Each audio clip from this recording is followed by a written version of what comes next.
My name is Aidan Kohn-Murphy, and I'm the founder of an organization called Gen Z for Change. Today that we're joined by Senator Cory Booker from New Jersey. Gen Z is very focused on breaking norms, bringing in progressive values to more established spaces. And disrupting the status quo. So Senator Booker, I'd ask you, are you a disruptor? And if so, how? One of the things I found out when I was studying in college was how young people were at the center of every major movement around the time I was there, from the civil rights movement to the anti-apartheid movement. Young people are at the center of great movements for social change.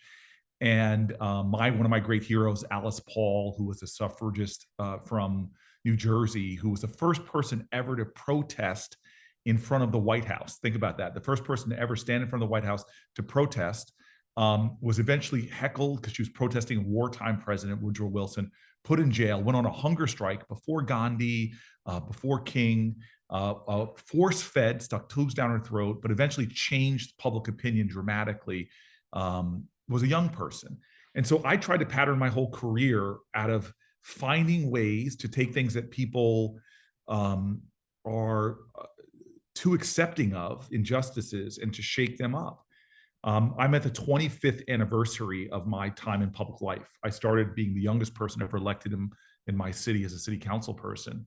And immediately I realized that if I did play by the rules of a city council person, I may not be able to shake things up as much.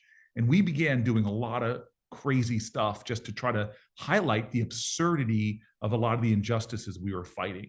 And so I went on a 10-day hunger strike in an area underneath a highway overpass going into the wealthiest suburbs in New Jersey, arguably in our nation. But people would often come up, buy drugs in our communities and get right back on.